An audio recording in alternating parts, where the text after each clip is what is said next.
ശരിക്കും ഞാൻ ഒരു കാര്യം പറയട്ടെ, മരണം വീട്ടിൽ പോകുമ്പോൾ നിങ്ങൾക്ക് ചിരി വരാറുണ്ട്, എനിക്ക് ചിരി വരാറുണ്ട്. മരണത്തിന് ഞാൻ പോയപ്പോ ഞാൻ ചിരിച്ചല്ല, പക്ഷെ ഞാൻ അവിടെ നിന്ന് ഇറങ്ങി പോക്കണം. ആരോഗ്യം ചാരിപ്പോ ഒരു ഫോട്ടോ വന്ന് കറക്റ്റ് ആ ബോഡിയിൽ അവിടെ വന്നു.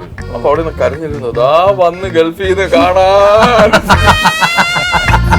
കൂട്ടുകാർ ഇത് കാണുമ്പോ പറയും അത് ഞാൻ ചിരിച്ചിട്ടില്ലെന്നാണ് പറഞ്ഞത്. ഞാൻ അങ്ങ് ഇറങ്ങി പോയി. അല്ല പുറത്തു പോയി ചിരിച്ചു പറഞ്ഞാലും നേരത്തെ അസീസ് കരുതോ പിണക്കം എനിക്കൊരു പിണക്കമുണ്ട്, എല്ലാരും ശ്രദ്ധിക്കണം. ഞാൻ ഇക്കയ്ക്ക് ബർത്ത്ഡേ വിശേഷിച്ചിട്ട് എന്താ എനിക്ക് വേണ്ടിയിട്ട് അത് എത്രേ ഉള്ളൂ. കഴിഞ്ഞ വർഷം അയച്ചപ്പോ ഇക്ക ഒരു ലവ് അയച്ചു. അപ്പോഴും ഞാനാണ് നോക്കിയിരുന്നത്. ഇപ്പൊ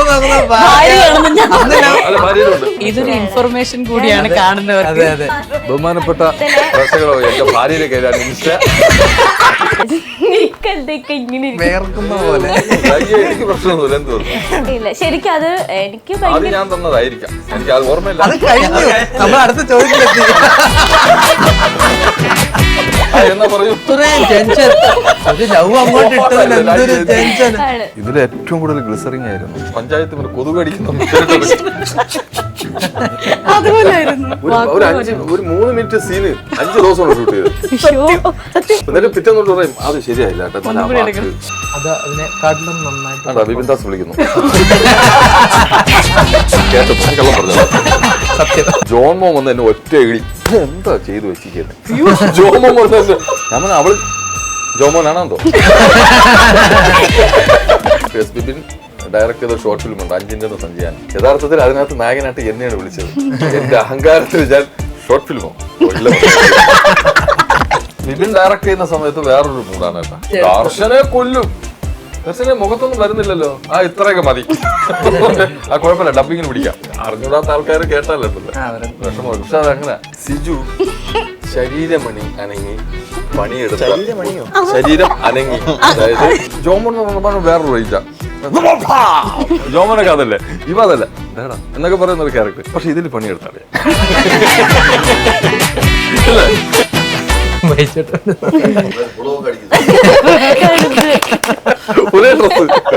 സിനിമ സ്വപ്നം കാണുന്നവർക്ക് Chavara film school Kochi. Welcome to life net TV.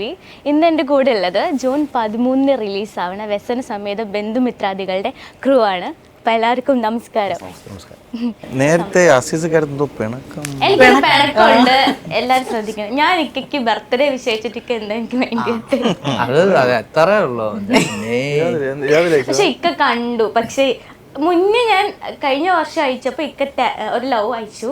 പക്ഷെ ഈ പ്രാവശ്യം അപ്പോഴും ഞാനാണ് നോക്കിയിരുന്നത്.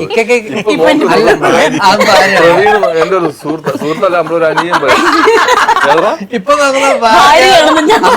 ഭാര്യയിലുണ്ട്, മൊബൈലിലും ഉണ്ട് എന്റെ ഇൻസ്റ്റ. എന്റെ ഒരു സുഹൃത്ത്, അവനാണ് ഈ ഫോട്ടോ ഒക്കെ അപ്ലോഡ് ചെയ്യണം. ആ സുഹൃത്തല്ല, നമ്മളൊരു അനിയൻ.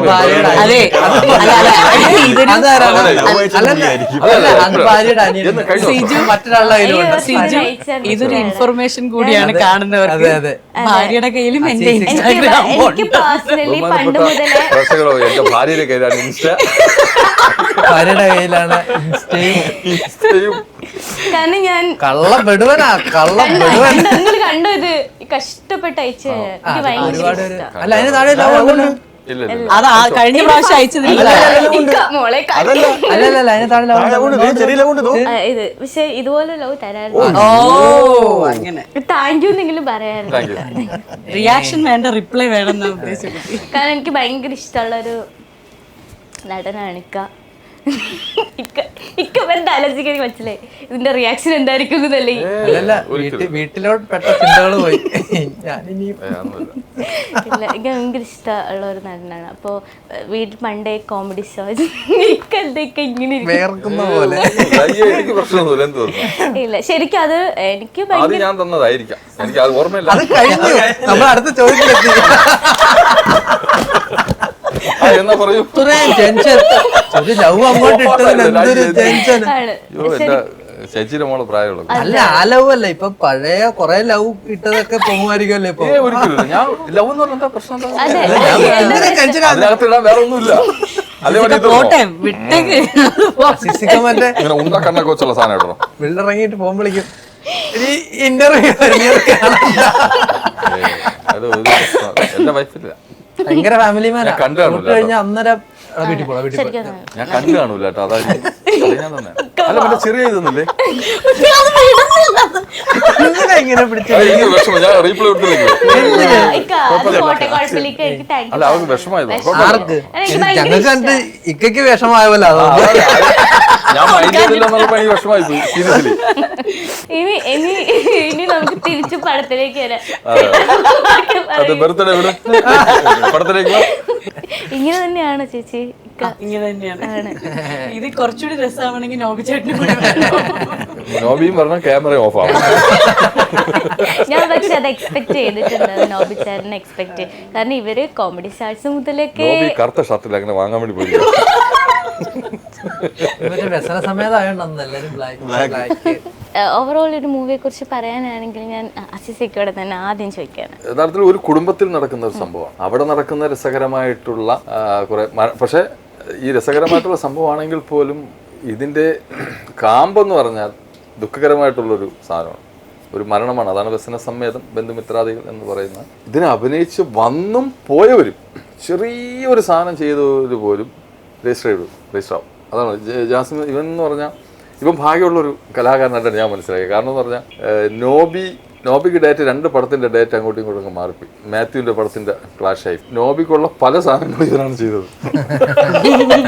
ഇവ വീട്ടിലുണ്ട്, ചെയ്യാം, ആർക്കും ചെയ്യാം. പക്ഷെ ആർക്കും ചെയ്യാന്ന് പറഞ്ഞാൽ പക്ഷെ അത് ചെയ്യാനുള്ള ഒരു ഇത് വേണം. പക്ഷെ നോക്കിയപ്പം ജാസിമാണ്. അവൻ ബൈചേട്ടനായിട്ടുള്ള കോമ്പിനേഷനാണ് ഏറ്റവും കൂടുതൽ. നല്ല ഉഗ്രം ക്യാരക്ടറാണ് ചെയ്തിരിക്കുന്നത്. ചെറുതും ഒന്നുമല്ല, നല്ല അടിപൊളി ക്യാരക്ടറാണ് ജാസ്മിൻ ചെയ്തിരിക്കുന്നത്.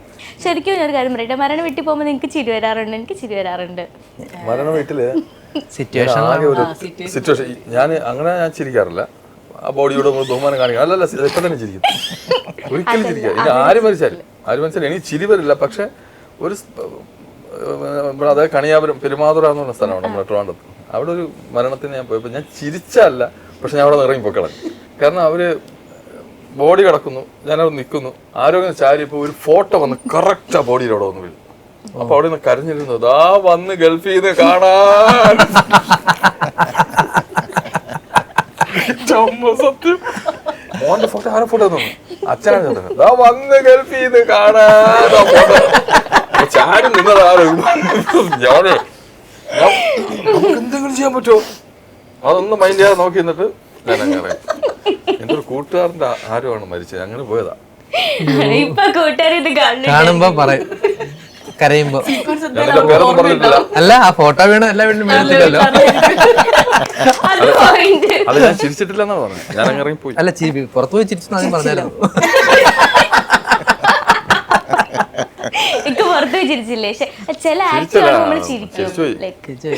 അല്ല ഇതെല്ലാം ചിരിച്ചു. അങ്ങനെയല്ല, ബോഡി കാണുമ്പോ ചിരിക്കും എന്നല്ല ഞാൻ പറഞ്ഞത്. നാളെ എല്ലാവരും അല്ല, ചിരി വരുന്നത് ഈ പറഞ്ഞ പോലെ നമ്മൾ മരിക്കുന്ന ആൾക്കാരുമായിട്ടുള്ള റിലേഷൻ പോലെ ഒരു മരണം നടന്നാൽ അതിൽ വളരെ കുറച്ച് ആൾക്കാർക്കായിട്ടില്ലേ അത് ക്ലോസ് ആയിട്ടുള്ള ആൾക്കാരായിരിക്കുള്ളൂ. ബാക്കി എല്ലാവർക്കും അതെങ്ങനെയാണ് ഈ റിലേഷൻ വെച്ച് എങ്ങനെയാണ് ചിരിക്കുന്നത്? തീർച്ചയായിട്ടും ഞാൻ പറഞ്ഞുതരാം. നമ്മുടെ അകന്നൊരു റിലേറ്റീവ്, അവരിപ്പം ഇപ്പൊ കോഴിക്കോടാന്ന് വിചാരിച്ചോ, അതൊന്നും റിലേറ്റീവ്, പക്ഷെ നമുക്ക് പോയേ പറ്റൂ. നമ്മളോടൊക്കെ അത് ട്രിപ്പായിട്ട് അവർ പ്ലാൻ ചെയ്യും. അതായത് എല്ലാരും കാരണത്തൊക്കെ കയറി ഇങ്ങനെ കണ്ട് സന്തോഷം. ഡോർ അങ്ങോട്ട് തുറക്കുമ്പോ മുഖം വണ്ടിക്കകത്ത് അത്രേ ഉള്ളൂ പരിപാടി. അല്ലാതെ അതാണ് ആ സാധനമാണ് ഇക്ക ഞാൻ ചോദിച്ചത്. അത് വാഴയിലെ അച്ഛനും മകനും ആണ്. അപ്പൊ ഇതിൽ ഒരുപാട് ചിരിക്കാനുള്ള ഒരു എലമെന്റ്സ് ഉണ്ട്. അതിൽ സെറ്റിൽ പറയുകയാണെങ്കിൽ ഇത് അതിനുള്ള പരിപാടി ആയിരുന്നു അവൻ വന്നു, പക്ഷെ പൊളിച്ച് ഈ പടത്തിലെ അച്ഛനാവാൻ എന്നെ അച്ഛനാക്കാനൊക്കെ നോക്കി, പക്ഷെ നടന്നില്ല. ഇല്ല, ഇതിൽ അച്ഛനാവാൻ ഞാൻ സമ്മതിക്കില്ല. അല്ല, അതിലാ ലാസ്റ്റ് സീൻ ഇട്ടല് എനിക്ക് തോന്നുന്നു എല്ലാ ചെക്കന്മാരും അത് സ്റ്റോറീസ് ഒക്കെ ഇട്ടിട്ടുണ്ടായിരിക്കും. കാരണം അച്ഛന്മാർ കൂടെ ഭയങ്കര അത് അപൂർവമാണ്. അപ്പൊ അതിനെ കുറിച്ച് എന്താ പറയാനുള്ളത്? അതിന് മുമ്പുള്ള പല സീനുകളൊക്കെ ഉണ്ടായിരുന്നു, വീട്ടിലിരുന്ന് കരയുന്നത്. അപ്പൊ അതിനൊക്കെ നമ്മൾ ഗ്ലിസറിനൊക്കെ ഇടുമായിരുന്നു. പക്ഷെ ഈ ഒരു സീൻ വന്നപ്പോൾ അസീസൊക്കെയും പറഞ്ഞു എൻ്റെ പപ്പ മരിച്ചു വേണം. അപ്പം ആ ഒരു സീൻ വന്നപ്പോൾ എനിക്ക് ഭയങ്കരമായിട്ട് പപ്പ ഭയങ്കരമായിട്ട് മിസ്സായി. അപ്പം ഞാൻ അല്ലാതെ ഇരുന്ന് കരഞ്ഞു. അപ്പം അസീസൊക്കെയും ചോദിച്ചു, നീ ഗ്ലിസറിങ് ഇടാതെ നീ എങ്ങനെ, ഞാൻ ഇട്ട് നീ എങ്ങനെ ഗ്ലിസറിങ് ഇടാതെ കരഞ്ഞത്? അപ്പം സംഭവിച്ചു പോയി എന്ന് അവനോട് പറഞ്ഞു. തിയേറ്ററിൽ ഞാനും ആ സീനില് എന്റെയും വാപ്പ മരിച്ചതാണ്. അപ്പം എനിക്കും ആ സമയത്ത് ഭയങ്കരമായിട്ട് പക്ഷേ ഞാൻ കൂട്ടുകൂടെ ആ സീനില് ആ പാട്ടും ഇവരുടെ സീനും എല്ലാം കൂടെ ആയിട്ട് ഇല്ല. പക്ഷെ അങ്ങനെ നിങ്ങക്ക് അങ്ങനെ ഒരു ഇതുണ്ട്. പക്ഷെ അല്ലാതെ അല്ലാത്തവർക്ക് പോലും അവിടെ ഞാൻ കണ്ടപ്പോഴേ എന്റെ ഇപ്പുറത്ത് ഫുള്ള് കുറെ മറ്റേ ജെൻസി പിള്ളേരായിരുന്നു, കൊച്ചു പിള്ളേരായിരുന്നു. അപ്പൊ ഞാൻ ഒറ്റയ്ക്കേ ഉള്ളൂ. ഞാൻ ഒറ്റയ്ക്ക് സിനിമ കാണാൻ പോയത്. ഞാൻ കഴിഞ്ഞിട്ട് ഞാൻ ചുമ്മാ വെറുതെ ഇങ്ങനെ നോക്കിയപ്പോ ഉണ്ടല്ലോ കൊച്ചു പിള്ളേരാണോ ഭയങ്കര കഴിച്ചില്ല. അല്ല അത് ആ സീൻ ഓക്കെ ആണെന്ന് എനിക്ക് തോന്നിയത് നമ്മുടെ ഹെയർ ഡ്രസ്സർ അല്ലേ, അവള് ഫ്രണ്ടിൽ വന്നിരുന്ന ആ ഷോട്ട്, പേര് മറന്നുപോയി. ആ ഷോട്ട് ഒന്നുമില്ല, മ്യൂസിക്കിലോ ഒന്നുമില്ല, ആക്ഷൻ. അപ്പൊ ഞാൻ ഇങ്ങനെ നോക്കുന്നു കട്ട് ഓക്കെ. ജൂനാർട്ടിസ്റ്റ് ഒത്തിരി പേരുണ്ടായിരുന്നു അവിടെ ഇരുന്നിട്ട് ആ കൊച്ചു എന്റെ കയ്യിലൊന്ന് പിടിച്ചിങ്ങനെ ഇത് സൂപ്പർ ആയിരിക്കും നോക്കി, ഉറപ്പാണ്. വിത്തൗട്ട് മ്യൂസിക് വെറുതെ ലൈവായിട്ട് നമ്മൾ കണ്ടുകൊണ്ടിരുന്ന സാധനം ആ കൊച്ചി കണ്ണീന്ന് വെള്ളം വന്നപ്പോൾ ഭയങ്കര സന്തോഷമായി. അപ്പൊ നമ്മളല്ലടാ അത് അപ്പോഴേ നമ്മൾ പറഞ്ഞു. അന്ന് യൂണിവേഴ്സിറ്റി കുറെ പ്രായമുള്ള ആൾക്കാരുണ്ടായിരുന്നു. അപ്പം ഈ പ്രായമുള്ള ആൾക്കാർക്കൊന്നും എന്നെ അധികമായിട്ട് അറിയത്തില്ല. അപ്പം ഈ സീൻ കഴിഞ്ഞപ്പോൾ അവരിരുന്ന് കരഞ്ഞപ്പോൾ ഞാൻ ഇറങ്ങി വന്നപ്പം അവന്റെ പേരെന്തുവാ, നന്നായിട്ട് ചെയ്തു, കൂടെ ഒന്ന് ഫോട്ടോ എടുത്തു. അത് പടം കാണാതെ അവര് ജസ്റ്റ് ആ സ്ക്രീൻ ഇത് കണ്ടപ്പോ അപ്പൊ എനിക്ക് ഭയങ്കര അതൊരു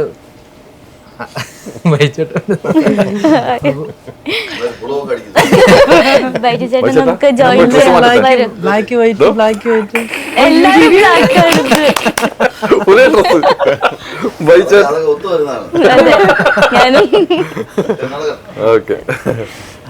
അങ്ങനെ ഒരു സീൻ. അത് ഭയങ്കര.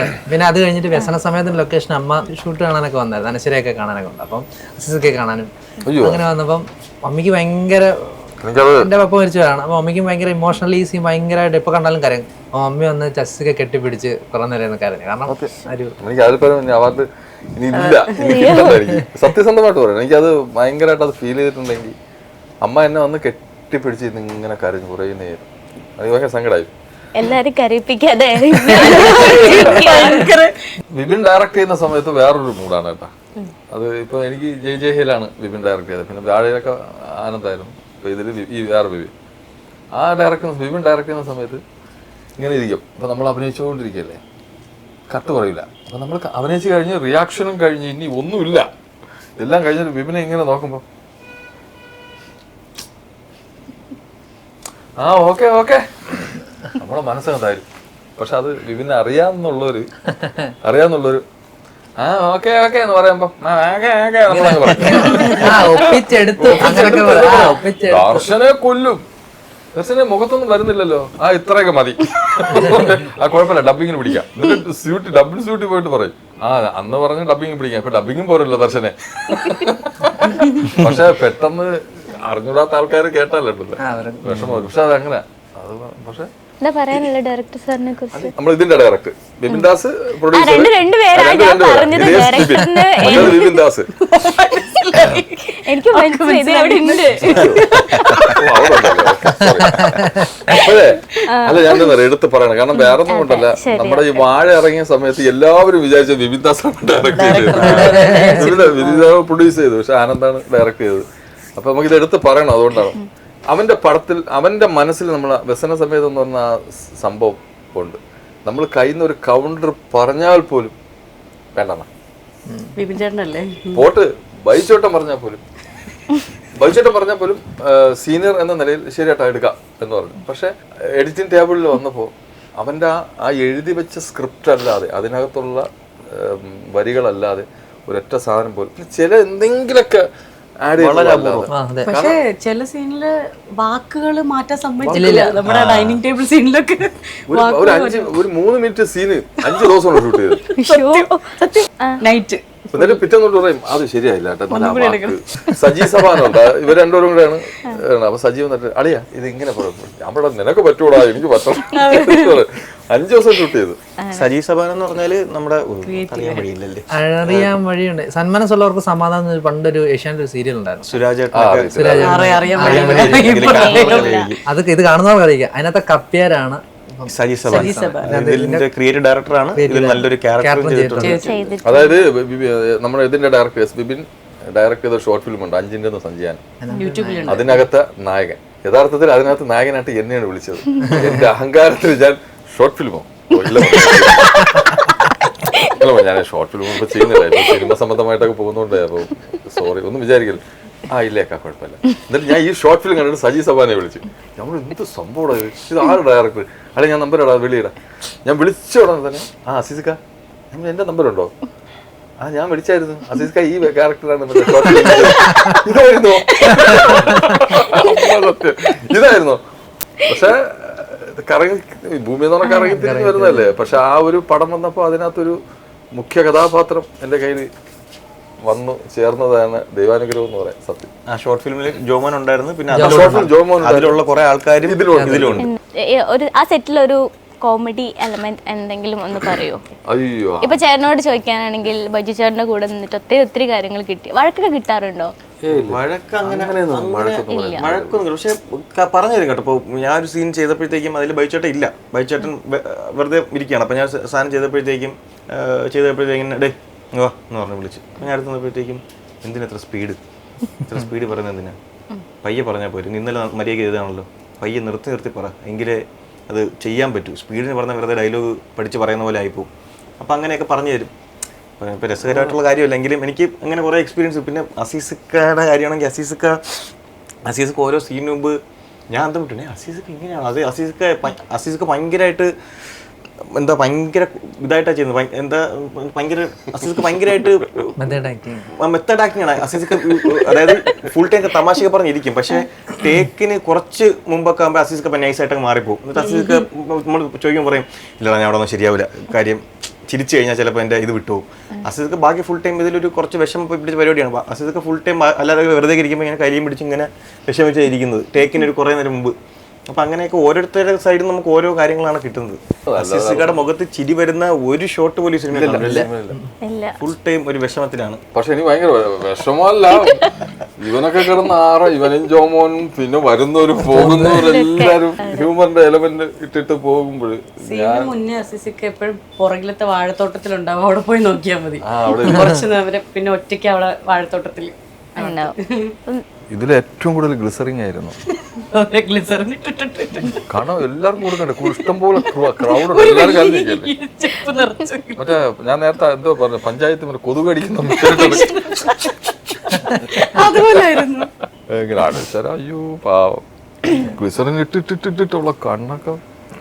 അശ്വതി ചേച്ചിയുടെ വരവെന്ന് പറഞ്ഞു കഴിഞ്ഞാൽ കോമഡി സ്റ്റാർസിലൂടെ വന്നതാണ്, അങ്ങനെ വന്നതാണ് അസീസിക്കയും. ശരിക്കും അതൊരു ഭാഗ്യമാണ്, പ്രൊജക്റ്റ് ചെയ്യാൻ പോവുകയാണ് കുറച്ചും കൂടി അല്ലേ എല്ലാവരിലേക്കും. ആ ഒരു ക്യാരക്ടറിനെ പറയുകയാണെങ്കിൽ എങ്ങനെ പറയും? ഞാൻ അശ്വതിയെ കുറിച്ച് പറയട്ടെ. അശ്വതി പറയില്ല, അതുകൊണ്ട് ഗംഭീര ആർട്ടിസ്റ്റാണ് അശ്വതി. കാരണം അശ്വതി നമ്മൾ കോമഡി സ്റ്റാറൊക്കെ നടക്കുന്ന സമയത്ത് ഈ ഡയറക്ടർ ജഡ്ജായിട്ട് വരില്ലേ, അങ്ങനെ ഒരുപാട് ഡയറക്ടർമാർ ഒന്ന് നോട്ട് ചെയ്ത ഒരു ആർട്ടിസ്റ്റാണ് അശ്വതി. ഇപ്പോഴല്ല വരേണ്ടത്, ഇതിനു മുമ്പേ മലയാള സിനിമയിൽ വരേണ്ട ഒരു ആർട്ടിസ്റ്റാണ്. ഈ പടം കാണുമ്പോൾ മനസ്സിലാവും അശ്വതിയുടെ റേഞ്ച് എന്താണ്. ഈ കോമഡി കളിക്കുന്ന സീരിയസ്ലി നമ്മൾ ഇവിടുത്തെ പറഞ്ഞില്ലെങ്കിൽ നമ്മൾ പരസ്പരം സംസാരിക്കുന്നവരാണല്ലേ. വിപിൻ ചേട്ടൻ വിളിച്ചപ്പോൾ പറഞ്ഞായിരുന്നു ഇങ്ങനെ നമ്മൾ പടമൊക്കെ കഴിഞ്ഞിട്ട് ഷൂട്ടൊക്കെ കഴിഞ്ഞിട്ട് ഫുട്ടേജ് ഒക്കെ വിളിച്ചത്, ഈ പടത്തിൽ ചിലപ്പോൾ ആൾക്കാർ ഏറ്റവും കൂടുതൽ സംസാരിക്കാൻ പോകുന്നതും കൂടുതൽ ഇതാവാൻ പോകുന്നതും ചേച്ചിയുടെ ക്യാരക്ടർ ആയിരിക്കും. കാരണം പുതിയൊരു ഫേസ് ആണ്, അത് അതിനെക്കാട്ടിലും നന്നായിട്ട് വിപിൻദാസ് വിളിക്കുന്നു. സത്യം. അല്ല, അത് കേൾക്കുന്നതിൽ ഒരുപാട് സന്തോഷമുണ്ട്. കാരണം കണ്ണൊക്കെ നിറഞ്ഞു. ക്ലൈമാക്സിൽ ഒരു സാധനം അശ്വതി ചെയ്തിട്ട് ഞാൻ മോണിറ്ററിന് അവിടെ ഇങ്ങനെ നോക്കിക്കൊണ്ടിരുന്നിട്ട് ഞാൻ ഭയങ്കര സന്തോഷത്തോടെ ഇരുന്ന സമയത്ത് ജോൺ മോൻ വന്ന് എന്നെ ഒറ്റ ഇടി, എന്താ ചെയ്തു വെച്ചിരിക്കുന്നത്? ജോമോൻ വന്നു. ഞാൻ അവള് ജോമോനാണോ എന്തോ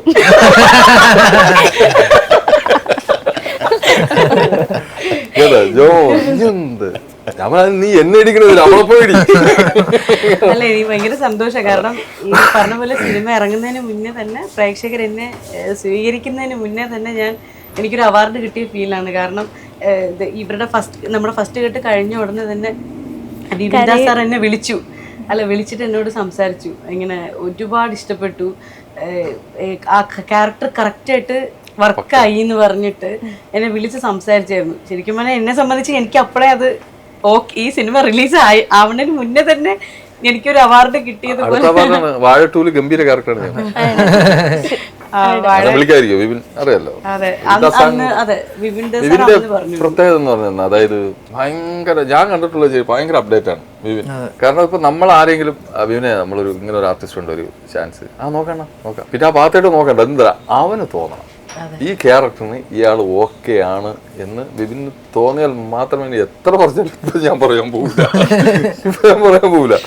കാരണം ആരെങ്കിലും ഇപ്പൊ സത്യസന്ധമായിട്ട് പറയും, നമ്മളെ സുഹൃത്ത് ആർട്ടിസ്റ്റുകളും വിപിന്റെ കൂടെ വിപിന്റെ ഒരു പടത്തിൽ അഭിനയിക്കാൻ ഭയങ്കരമായിട്ട് ആഗ്രഹമുള്ളവർ ഒരുപാട് പേരുണ്ട്, സത്യസന്ധമായിട്ട് പറയും. കാരണം എന്താ പറയുക, അവന്റെ സെറ്റ് അതാണ്, വിപിന്റെ ട്രീറ്റ്മെന്റ് അതാണ്. ഒരു ഭയങ്കര സന്തോഷമുണ്ട്. കാരണം അവന്റെ 1, 2, 3ാമത്തെ പടമാണ് നമ്മൾ ഇപ്പൊ ചെയ്യുന്നത്. നമ്മൾ ഇഷ്ടപ്പെടുന്നു, കൂടെ കൊണ്ടു കിടക്കുന്നു എന്ന് പറയുമ്പോൾ തന്നെ ഭയങ്കര, നമ്മളിപ്പം ഇനി എല്ലാവരും ഞങ്ങളൊക്കെ തുടക്കക്കാരാണെങ്കിൽ പോലും സെറ്റിലൊന്നും ഞങ്ങൾക്ക് അങ്ങനെ ഫീൽ ചെയ്തിട്ടേ ഇല്ല ഒരു കാര്യത്തിലും. അവിടെ ജൂനിയർ സീനിയർ ആർട്ടിസ്റ്റ് ആണ്, അങ്ങനത്തെ അസിസിക്ക ആണെങ്കിലൊക്കെ ഞങ്ങളിപ്പോൾ സിജു ആണെങ്കിലും എല്ലാം ഞങ്ങളുടെ കൂടെ ഒരുമിച്ച് അവിടെ തന്നെ എല്ലാവരും അങ്ങനെ അങ്ങോട്ടും ഇങ്ങോട്ടും നടന്നു. ഒരു ഫാമിലി അറ്റ്മോസ്ഫിയർ അങ്ങനെ തന്നെയാണ് സെറ്റ് മുഴുവൻ. ഇപ്പം കാരണം അത് എടുത്തു പറയാൻ കാരണം ഇപ്പം ഞാൻ ചേട്ടൻ പറഞ്ഞ പോലെ വാഴ 2 ഇപ്പം ഞാൻ ചെയ്യുന്നുണ്ടല്ലോ, അപ്പം എനിക്ക് അവിടെ പോയപ്പോഴും അങ്ങനെയാണ്, ഒരു ഫാമിലി അറ്റ്മോസ്ഫിയർ ആണ് തരുന്നത്. സിനിമ അങ്ങനെയാണ്. ചില പുറത്തുള്ളവരൊക്കെ വെറുതെ എന്തെങ്കിലുമൊക്കെ പറയുന്നത്, സത്യം സിനിമ അങ്ങനെയാണ്, എല്ലാവരെയും ഒരുപോലെയൊക്കെ കാണുന്നു. പിന്നെ രണ്ടാമത് ഞാൻ കാര്യം, നമ്മളിപ്പം മറ്റൊരാൾക്ക് ഫെസിലിറ്റീസ് കൂടുന്നു, അതൊക്കെ അവർ ഉണ്ടാക്കിയെടുത്ത ബ്രാൻഡിന്റെ വാല്യൂ ആണ്. അതൊക്കെ നമ്മൾ വിചാരിക്കണ്ടേ, അതൊക്കെ അങ്ങനെ കാണണം, അത് കണ്ടാൽ മതി.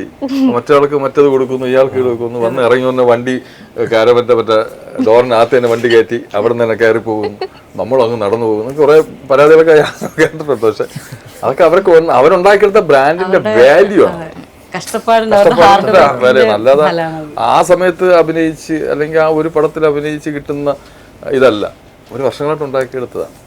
അതൊക്കെ നമ്മൾ കണ്ട് തന്നെയാണ് നമ്മൾ പഠിക്കാൻ. സത്യം പറഞ്ഞ ആശിസിക്കോട് ഞാൻ ചോദിക്കാണ്, സിജുചേട്ടനെ കുറിച്ച് പറയുകയാണെങ്കിൽ അല്ല ഞാനത് നേരത്തെ രണ്ടുപേരും തമ്മിൽ ഇടിച്ചില്ല. കാരണം കൂടെ ഉള്ളവരാണ് കുറച്ചും കൂടി നിങ്ങൾ ഒബ്സർവ് ചെയ്യാ. ഇല്ലേ ഇപ്പം ഇല്ലേ കൈയടിക്കും.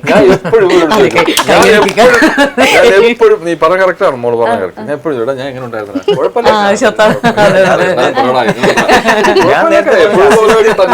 അസീസ്ക്ക് എന്റെ അടുത്തൊന്ന് ചോദിക്കുന്നു നോക്കിയപ്പോ, അസീസ്ക്ക ഞാനുള്ള ഫസ്റ്റ് കോമ്പിനേഷൻ വന്നു, അസീസ്ക്ക് ഞാൻ ഇങ്ങനെ നിൽക്കുക, ഞാൻ അസീസ്ക്ക് എന്നെക്കാൾ ടെൻഷനിൽ ഭയങ്കരമായിട്ട് ഇങ്ങനെ ഡയലോഗ് റിപ്പീറ്റ് ചെയ്ത് പറയുന്നു. അപ്പൊ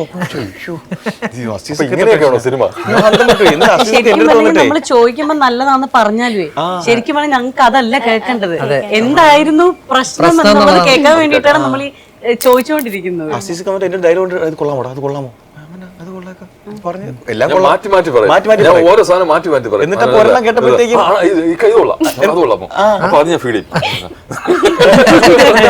ഇതല്ല ഇതിന് മുമ്പ് സിജു ശരീരമണി അനങ്ങി പണിയെടുത്ത, ശരീരം അനങ്ങി, അതായത് ശരീരം അനങ്ങി അവ ആത്മാർത്ഥ പണിയെടുത്ത ഒരു സിനിമ ഇതായിരിക്കും. അടിച്ചു കയറ്റി വെക്കുക. അല്ലല്ല കാരണം എന്താ പറയുമ്പോ, ഞാന് സിജു നമുക്ക് ഓരോരുത്തർക്കും ഓരോ ക്യാരക്ടർ. ഇപ്പൊ ലാലേട്ടൻ തന്നെ പറയുന്നുണ്ട്, അതായത് നമ്മൾ പറഞ്ഞിട്ട് എവിടെ ഞാൻ കേട്ടതാ, അതായത് നമ്മളല്ലാതായി മാറിയാൽ, അതായത് നമുക്കൊരു സാധനമുണ്ട്, എല്ലാവർക്കും ഒരു ചെറിയൊരു കുഞ്ഞു സാധനം കിടപ്പുണ്ട്, എല്ലാ ആക്ടർമാർ എല്ലാവരും. അത് നമ്മൾ കളഞ്ഞാൽ നമ്മളല്ലാതായി മാറും, നമുക്ക് വേറൊരാളിലേക്ക് പോകാൻ ഭയങ്കര ബുദ്ധിമുട്ടായിരിക്കും എന്നൊക്കെ പറഞ്ഞു. സിജുവിന്റെ പ്രത്യേകത, അതായത് നമുക്ക് ഭയങ്കര ഇഷ്ടം തോന്നുന്ന സിജുവിന്റെ പാവാണ്, രോമാഞ്ചത്തിലൊക്കെ കേട്ടില്ലേ, ആർക്കും ശല്യമില്ലാതെ അങ്ങോട്ടും ഇങ്ങോട്ടൊക്കെ നടന്നു പോകുന്ന ഒരു ക്യൂട്ട് ക്യാരക്ടറാണ്. അതുപോലെ തന്നെയാണ് വാഴയിൽ വന്നപ്പോൾ ഒരു പാവ ഒരുത്തന. കാരണം ജോമോൻ എന്ന് പറഞ്ഞപ്പോൾ വേറൊരു റേഞ്ചാ, ജോമോനൊക്കെ അതല്ലേ, ഇവ അതല്ല എന്താടാ എന്നൊക്കെ പറയുന്ന ഒരു ക്യാരക്ടർ. പക്ഷെ ഇതിൽ പണിയെടുത്തറിയാം, ഇതിൽ കുറച്ച് സ്ലാങ് ആണെങ്കിലും ബോഡി പരിപാടികളാണെങ്കിലും ഡയറക്ടർ സാർ നന്നായിട്ട് എന്നെ കാരണം ബാക്കിയെല്ലാം ട്രിവാൻഡ്രമാണ്. അപ്പൊ അത് പ്ലസ് പോയിന്റ് ആണ് അവർക്കെല്ലാം. ഞാനതല്ല, ഞാനും അനശ്വരയും ട്രിവാൻഡ്രം അല്ല. അപ്പം അതിലേക്ക് എത്തിക്കാനൊക്കെ ഒരു എന്നെ കൊണ്ട് പറ്റാവുന്ന രീതിയിലൊക്കെ ഞാനും പണിയെടുത്തിട്ടുണ്ട്. ഇനിയിപ്പം ഓഡിയനാണ് പറയേണ്ടത് കണ്ടിട്ട്. ഇത് വ്യസന സമേത ബന്ധുമിത്രാദികൾ എന്ന് പറഞ്ഞാൽ വേറൊരു ടൈപ്പ് റിയലിസ്റ്റിക് ആണ്, വേറൊരു ടൈപ്പ്. അത് നമുക്ക് കറക്റ്റ്, അത് ഇപ്പം നമ്മുടെ വിഷ്ണു ഉണ്ണികൃഷ്ണൻ ലൊക്കേഷനിൽ വന്നിരുന്നു, IFF കെയർ പരിപാടി കഴിച്ചിട്ട് അവൻ വന്നിട്ട് വിഷ്ണുവിന് അവിടെ ഇരുന്നുകൊണ്ട് തന്നെ ഒരു 10 മിനിറ്റ് കൊണ്ട് ഞാൻ നമ്മുടെ ഈ പടത്തിന്റെ സ്റ്റോറി ഫുള്ളി അവന് പറഞ്ഞു കൊടുത്തു. കാരണം നമ്മളാ ഇരിക്കുന്ന വീട്ടിൽ തന്നെ ഉണ്ട് പടത്തിന്റെ സ്റ്റോറി. ഓരോ സ്ഥലം അവിടെ നിന്ന് ഇവിടെ പോയിട്ട് അവിടെ നിന്ന് ഇവിടെ നിന്ന് അങ്ങ് വന്നപ്പം അവിടെ പോയി അത് കൊള്ളാമല്ല, ഇവിടെ വന്നിട്ട് അതില്ലേ അതാണ് അവിടെ വന്നപ്പോഴും അവിടെ നിന്ന് ഇവിടെ വന്ന് കറക്റ്റ് നമ്മൾ പറഞ്ഞു കൊടുക്കും. ഫുൾ സ്ക്രിപ്റ്റ് ആ വീട്ടിൽ കിടപ്പുണ്ട്. ഇതുപോലൊരു ലൊക്കേഷൻ സത്യസന്ധമായിട്ട് പറഞ്ഞെങ്കിൽ സ്ക്രിപ്റ്റിൽ എന്താണ് എഴുതിയിട്ടുള്ളത് ആ ലൊക്കേഷൻ തന്നെ കിട്ടി. ഒരു 4 കഥയുണ്ട്, 4 തോന്നുന്നു. വീടിന്റെ ഫ്രണ്ടിലൊരു കഥ, വീടിന്റെ ബാക്കിലൊരു കഥ, വീടിന്റെ കുളിമുറിയുടെ അവിടെ വേറൊരു കഥ, വീടിനകത്തു വേറൊരു കഥ, പിന്നെ വീട്ടിൽ കിച്ചണിൽ വേറെ കഥകൾ, എന്നിട്ട് തൊട്ടപ്പുറത്തെ വീടുണ്ട് അവിടെ വേറൊരു കഥ. ഇത്രയും കഥകള് ഒരു വീട്ടിൽ ചെയ്തേക്കാണ്. അത് സത്യം, അത് കാണാനാണ് ഞാനും വെയിറ്റ് ചെയ്തിരിക്കുന്നത്. ആ ഒരൊറ്റ സാന്നിധ്യം അതാണ് എന്റെ ഏറ്റവും വലിയ ത്രില്ല് ഈ പടത്തിലെ. ഇതൊരു വേറെ ടൈപ്പ് പടമാണ്. അപ്പൊ ഇപ്പൊ പറഞ്ഞല്ലോ, അഭിനയിച്ച നമുക്ക് തന്നെ അത് എന്താണ് എന്ന്. കാരണം ഞാൻ ഡബ് ചെയ്തിട്ട് ഞാൻ വേറെ ഒറ്റ സീൻ പോലും കണ്ടിട്ടില്ല. ഞാൻ ആകെ വാഴ ഡബ് ചെയ്യാൻ പോയപ്പോൾ എനിക്കത് ക്ലൈമാക്സ് കാണണമെന്ന് ഞാൻ പറഞ്ഞു. ക്ലൈമാക്സ് എന്താണെന്ന് എനിക്ക് അറിയാൻ വേണ്ടി അപ്പം വിത്തൗട്ട് മ്യൂസിക്കിലാണ് ക്ലൈമാക്സ് കാണിച്ചത്. അപ്പോഴേ ഞാൻ അച്ഛന്മാരെല്ലാവരും വിളിച്ചു, ജഗദീഷ് ഏട്ടൻ ഉൾപ്പെടെ ഞാൻ എല്ലാവരെയും വിളിച്ചിട്ട് പറഞ്ഞു ക്ലൈമാക്സ് ഓക്കെ. പിന്നെ അങ്ങോട്ട് എന്താണെന്ന് എനിക്കറിയില്ല, ക്ലൈമാക്സ് ഓക്കെയാണ് സാർ, ഓക്കെയാണ് സാർ, സാറൊക്കെ പൊളിച്ചടിക്കുന്നു പറഞ്ഞു. അപ്പോൾ ഇതിൽ ഞാൻ ഒരൊറ്റ സീൻ പോലും വേറെ സീൻ ഞാൻ ഒന്നും കണ്ടിട്ടില്ല സത്യസന്ധമായിട്ട്. ഇപ്പൊ എന്റെ സീൻ ഞാൻ ഡബ് ചെയ്തിട്ട് ഞാൻ ഇങ്ങ് വന്നു. കാരണം ഭയങ്കര ആകാംക്ഷയായിരുന്നു, എന്താകും എന്നുള്ളൊരു ആകാംക്ഷയാണ് സത്യം. ഒരു സിനിമ നന്നാവുമ്പോഴേ നമ്മൾ പലപ്പോഴും പറയാത്തൊരു കാര്യമാണ്, എഡിറ്ററിനെ കുറിച്ച് നമ്മൾ അധികം അങ്ങനെ സംസാരിക്കാറില്ല. ഇതിൽ കണ്ണാനല്ല, ഇത് ജോൺകുട്ടി ചേട്ടൻ അല്ല, ഞാൻ നമ്മുടെ സ്പോട്ട് കണ്ണാനായിരുന്നു.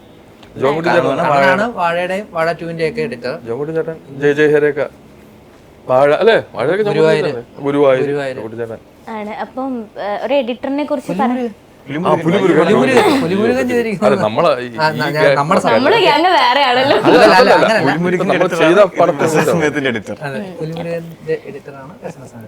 അപ്പൊ അപ്പം ഇനി ഇതിന്റെ മ്യൂസിക്കിലേക്ക് വരാണെങ്കിൽ ശരിക്കും ഈ പടത്തിൽ എത്ര മ്യൂസിക് ഉണ്ട്? വലിയ തിരിഞ്ഞു കാണിക്കും എത്ര മ്യൂസിക് ഉണ്ടെന്ന് ഞാൻ ചോദിച്ചത്. മ്യൂസിക് ഇഷ്ടംപോലെ ഉണ്ട്. സോങ് ആണോ? ഉണ്ട്, രസകരമായിട്ടുള്ള സോങ്സ് ഒക്കെയാണ്. ഓക്കെ, ഇനി ചേട്ടനടുത്ത് പറയാനുള്ള മരണമാസ് ഇപ്പൊ ഹിറ്റ് ആണ്. അപ്പൊ അതിനെ കുറിച്ച് എന്താ പറയാനുള്ളത്? സന്തോഷം, പ്രൊഡ്യൂസറിനും ലാഭം, പൈസ കിട്ടി. നമ്മളെ വിശ്വസിച്ച് അവര് പൈസ ഇറക്കുന്നു, അവർക്ക് തിരിച്ചു കിട്ടുന്നു. പിന്നെ ഇനിയിപ്പോ അതിന്റെ ബേസിൽ ഇപ്പൊ അടുത്ത പരിപാടികൾ ഇപ്പൊ തുടങ്ങാൻ പോവുകയാണ്. അതിപ്പോ ഈ വ്യസന സമേതം കഴിഞ്ഞിട്ട് അടുത്ത പരിപാടി വാഴ 2-ന്റെ അപ്ഡേഷൻ. വാഴ 2 ഷൂട്ട് നടന്നുകൊണ്ടിരിക്കുക. എനിക്കിപ്പോ ഒരു 30 ഷൂട്ട് കഴിഞ്ഞു. അതിനകത്ത് നമ്മളല്ല, മേജറായിട്ട് അവരാണ്, അഷറും അല്ലനും അവരൊക്കെയാണ്, അജിന അവരൊക്കെയാണ് ഉള്ള പരിപാടി. പിന്നെ ചേച്ചിയൊക്കെയാണ്. അതിനകത്ത് നമ്മളുണ്ടോ ഇല്ലയോ എന്നുള്ളത് മഴ പെയ്യാനും ആ സാധ്യത പോലാണ്. കാണാൻ എനിക്ക് കൺഫർമേഷൻ ആയിട്ടില്ല. അവന്റെ മനസ്സിൽ പടമുണ്ട്, എന്തെങ്കിലും ചേർക്കുന്നുണ്ടെങ്കിൽ അതെ അപ്പോൾ സ്പോട്ട് കിട്ടും, ഒന്ന് വരാൻ പറ്റുമോ? അതാണ് ഞാൻ നേരത്തെ പറഞ്ഞ ഇന്റർവ്യൂ മറ്റേ ഇതില് ഈ നമ്മളെ വാഴയുടെ ക്ലൈമാക്സ് ഇല്ലേ, അനിയനെ അടിച്ചിട്ട് പിന്നെ പറഞ്ഞ ഡയലോഗ്, അത് കാണാതെ ഞാൻ പഠിച്ചു വെച്ചിരുന്നത്. 1 മാസം എനിക്ക് ഗ്യാപ്പ് ഉണ്ടായിരുന്നു ഗുരുവായൂർ നടയിലെ ഷൂട്ട് സമയത്ത്. സ്ക്രിപ്റ്റ് കയ്യിലുണ്ടായിരുന്നു. ഞാൻ ഡയലോഗ് കാണാതൊക്കെ പഠിച്ച് പക്ക ഒന്ന് ഇരുന്നപ്പോഴാണ് അളിയും കയറുമായിരുന്നു. വെട്ടി അത് പഠിച്ച മറന്നളെ മറന്നളെ. ആ വീഡിയോ എന്റെ ഉണ്ട്. ഞാൻ ഷൂട്ട് ഇങ്ങനെ ഇരിക്കുക, അപ്പം അസിസിയുടെ ഫ്രണ്ടിലോട്ട് ഇങ്ങനെ തുറന്നിട്ടിട്ട് ഈ സ്ക്രിപ്റ്റ് ലാസ്റ്റിലത്തെ ക്ലൈമാക്സ് ആണ്. എന്നിട്ട് പേന എടുത്തിട്ട് ഞാൻ ഇങ്ങനെ 3 പേജ് വെട്ടിക്കളഞ്ഞു. ഞാൻ പറ്റി കൊള്ളാമല്ലോ, പടം മറ്റേ പ്രൊഡ്യൂസർ ആയതുകൊണ്ട് ഇത് വെട്ടിക്കളയും. അങ്ങനത്തെ പല പരിപാടികളാണ്. അവിടെ ഇരുന്നാണ് അപ്പം നേരത്തെ എന്താ ഷൂട്ട് കണ്ട്, അപ്പൊ ചേട്ടൻ അടിച്ചപ്പോ ചേട്ടൻ എന്റെ മോനെ കുറിച്ച് എന്തോ പറഞ്ഞു. അപ്പൊ ചേട്ടനെ ഇവിടെ തിങ്കളെ അങ്ങനെയൊക്കെ. ഇത് ചേട്ടനെ കുറിച്ച് ഇല്ലായിരുന്നു. എന്റെ ചേട്ടൻ പറഞ്ഞു, നീ എന്തെന്താ പറഞ്ഞ ഡയലോഗ് എന്റെ ചേട്ടനല്ലേ, അനിയനായിരുന്നു ആദ്യത്തെ സ്ക്രിപ്റ്റില്. പിന്നെ ചേട്ടനെ ഇൻക്ലൂഡ് ചെയ്ത് ചേട്ടനെ കുറിച്ച് പറഞ്ഞു. മറ്റേ അയൽവട്ടത്തിലെ പെണ്ണിന്റെ കോഴിക്കോട്ടിരുന്ന് നാട്ടുകാർ പിടിച്ചു കെട്ടിയപ്പോ എന്നുള്ള ഡയലോഗ് അവിടെയൊക്കെ ചേർത്തതാ. പിന്നെ എന്തോ ദൈവഭാഗ്യം കൊണ്ട് അതങ്ങ് പഠിച്ച് ഒരു ആർട്ടിസ്റ്റിന് എന്തൊക്കെ ചെയ്യാൻ പറ്റും എന്ന് വീണ് കറക്റ്റാണ്. പറ്റും പറ്റില്ല എന്ന് കറക്റ്റാണ് അറിയാൻ പറ്റും. ഓക്കെ, അപ്പോ ഇത് വലിയൊരു സക്സസിലേക്ക് എത്തട്ടെ. ഞാൻ ഈ ഒരു പടം, ഏത് പടം? വ്യസന സമേതം ബന്ധുമിത്രാദികൾ സക്സസിലേക്ക് എത്തട്ടെ. ഞാനും കാണാൻ വെയിറ്റിംഗ് ആണ്. സിനിമ സ്വപ്നം കാണുന്നവർക്ക് ചാവറ ഫിലിം സ്കൂൾ, കൊച്ചി.